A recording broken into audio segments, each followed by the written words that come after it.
Oh, so this is that follow-up video I was talking about from the security detail that I was running in Oklahoma. I thought of some encounters that from different assignments that were just engaging, and I thought I might share a little bit. I mean, I mentioned that most of the detail that I ran was armed security, and it was interesting. I mean, a lot of times you're just trying to be a deterrent for wherever you're being assigned, whether it be the movie theater or the supermarket or hotel, whatever. And I was fortunate and blessed in the sense that in all the years that I ran security, I didn't have any kind of deadly encounter or have to pull my service weapon and discharge it at all. But there were a few that became a little bit dicey. And so one, I remember, and this is probably the most significant one. It was at it was a supermarket detail. And it was in kind of let's see, it would have been the southwest area of Oklahoma City. It was a Smart Saver, which is kind of a lower end supermarket. They had a lot of shoplifting and things like that, and they were always in areas of kind of lower socioeconomic communities. So, and that wasn't they were just taking a big loss, and they wanted armed security to come in, kind of run a detail situation, check for safety issues, locked doors, whatever the case may be, and kind of stay present in front of the store when you can. A lot of times when I was on assignment there, I would stay present, but I would also comb through the back area. There were a lot of areas in that store that if I could convince the manager they needed to stay clear of or shut down, I mean, but you're at their mercy, really. You're just trying to collaborate and cooperate. And so one day, I do recall this, and I think it was in the summertime, if I'm not mistaken. It was summer, maybe into fall. It was warmer. It wasn't maybe hot, but I was out in the front of that store, kind of, again, being present, and had a woman run in, and she was saying, "Hey, my husband's after me. My husband's after me." And I thought, okay, calm down. I said, "Let me know what's going on." And she's giving me these details about her husband's a schizophrenic or bipolar. I can't remember which the diagnosis was, but he hadn't taken his medicine, and he wants to beat her up in the parking lot. She's trying to find refuge in the store, essentially, is what she's doing. And so, okay, I said, "Well, come on in. I'll see if I can intercept your husband and see if I can't talk to him a little bit." So that was always the idea, is try to de-escalate whatever the situation was. I think I mentioned in the previous video, a lot of times we were, me and other officers were assigned to detail where there were a lot of possible drinking or whatever, and people aren't using their best judgment, essentially. So really, you kind of just lay out the options to them and say, "Look, here are the choices you have until things worsen for you and you get to spend the night in jail." And you're hoping they're rational about it. And anyhow, so I go outside, and sure enough, here he is. And if I remember, he's got a tank top shirt on, shorts, and he's charging into the store. I said, "Sir, I'm sorry, can I help you in any way?" Right? And he's cursing me, "Hey, get out of my way. I'm going to come." And I told him, I said, "No, you're not coming into the store. I'm sorry. You don't have that option." He said, "Well, my wife's in there." And I said, "Well, I know your wife's in there. I saw her." I said, "You need to come out here with me." And so we walked out of he followed me, and I'm blessed that he did, because I didn't want to get physical with him. And I told him, "Hey, you want me to buy you a bottle of water? Because, that's one of the things that I've learned in the security detail is if you can kind of de-escalate it. Sometimes it is just a drink, like just a bottle of water. Man, I'm hot, I'm thirsty, I'm dehydrated, and a bottle of water can do a lot of, that can be a really good solution. And of course, he told me to blank off, nope, I don't need your bottle of water. And then he took off in the parking lot, and I thought, okay, good. I'm glad he left. And so I walked back into the store and kind of remained present in the front because who knows what was going to happen. And sure enough, he comes charging back into the store. And he's screaming at the top of his lungs. This time, everybody in the store's looking at him. And he's looking straight at me, and he's calling me every name in the book. And he tells me that I'm coming in to get my wife. And I told him, you're not. And here are your options. You've got one option. Leave the property, or you get to spend the night in jail talking to the Oklahoma City Police Department. And at that point, he said, well, I'm going to run right through you. At that point, I had my hand on my service weapon. And I said, we're not going to do this way. It's going to end poorly. And I don't know, by the grace of the Lord, something popped in his brain, and he turned around and walked out of the store. And at that time, he had already been, there was a I think it was some sort of Dollar General store that was next to the supermarket that I was associated with. That I guess he'd gone in there and threatened them as well. They'd already called the police. So by the time he ran out of the store, I saw him head across the parking lot. I mean, he was moving pretty quickly because I guess he saw the Oklahoma City Police coming up before I even saw the Oklahoma City Police coming up.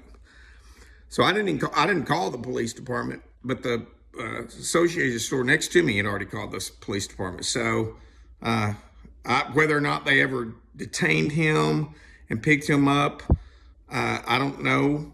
I don't know what happened to him and his wife. After a while, I communicated with his wife, and she was, as many women, I don't know their story. I don't know if she had been domestically abused. I got to think that's not the first time he wanted to beat her up. So, and sometimes those situations are so sad because the woman needs to find a way to get out of that relationship, and there's a window open or a door open for them to be able to kind of escape from the relationship, and yet they start trying to take up for their abuser. And so there's a lot of psychology there, and I understand that. But I will say that was the closest time I've ever planned on pulling my weapon. I thought he was going to charge me, and I didn't know if he had a knife. He acted like he was armed, certainly. And I thought, man, I don't want to do this. But luckily I didn't have to. So that was kind of one situation that that sticks out in my mind because I thought I was going to have to pull my service weapon. Another one that was in construction. This was it was during kind of the height of COVID and the Black Lives Matter escalation from George Floyd. There are a lot of things going on in the summer 2020. And there was I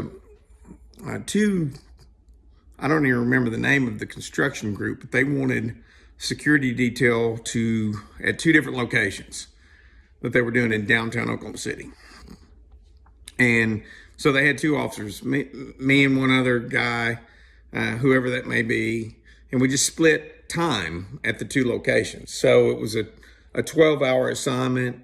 We'd do 6 hours at one place, and then we'd swap out and go to the other place. And one of the locations had a parking garage associated with it. And we became aware of a person who had been able to access an enclosed area of the parking garage, kind of like storage room, storage area of the parking garage. Kind of a weird situation, really, because and once we got into and accessed this area, but it's kind of that's kind of the story, is that this person, and I never did see them, but they were identified as a cross-dressing homeless man who had found a way to find refuge in this storage facility. So he created a little homeless nest, if you will. And I remember that, okay, we've got to clear this out. I mean, we can't have people parking in this garage, because the garage not only was associated with the building that was being constructed and renovated, but it was also associated with the YMCA across the street.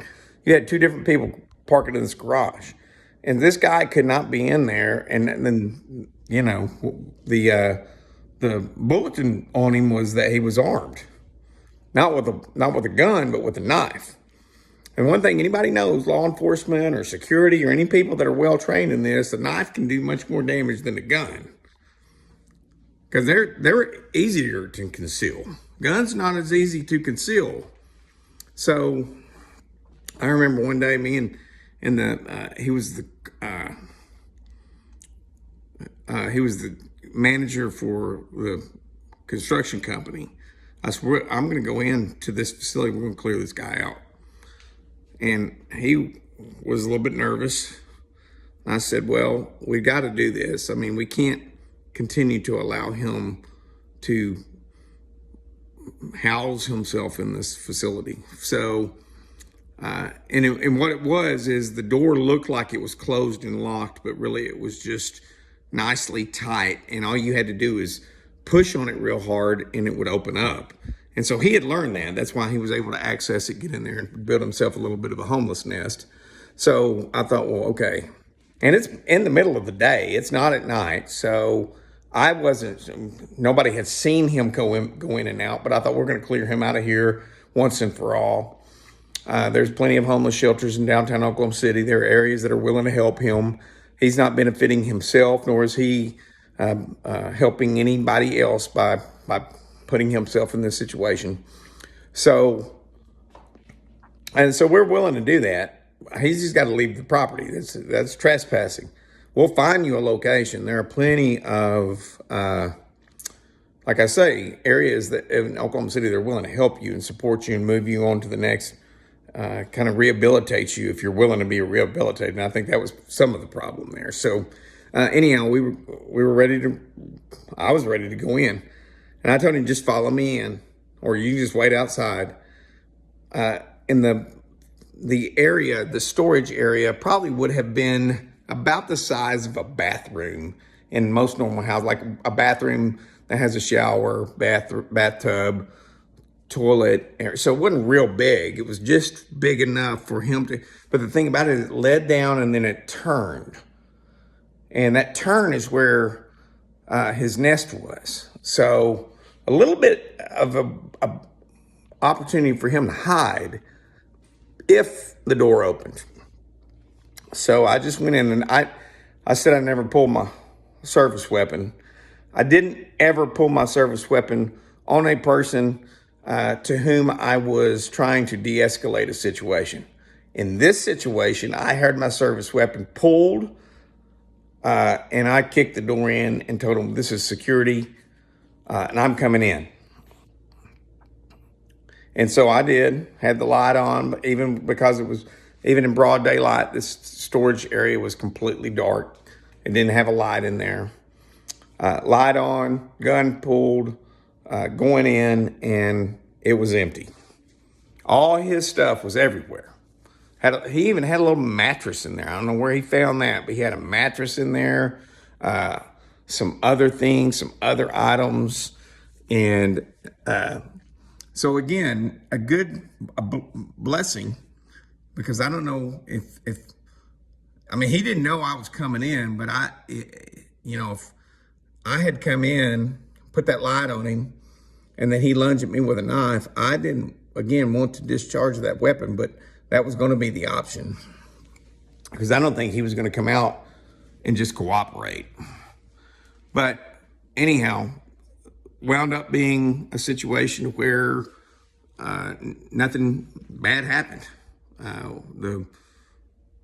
The construction manager was able to clean out that facility and put a block, make sure it's locked and padlocked. And we didn't get to help the guy move on to the next part of kind of supporting him and moving on to maybe more constructive life. But we were able to secure the facility, and that was, of course, the number one goal, was to make sure that the people parking in that garage were safe and didn't have to deal with something like that. So there's a couple of engagements. There's a few more that I'll talk about in a different video, but that'll give you a little bit of a taste of some of the detail that was happening in these security assignments.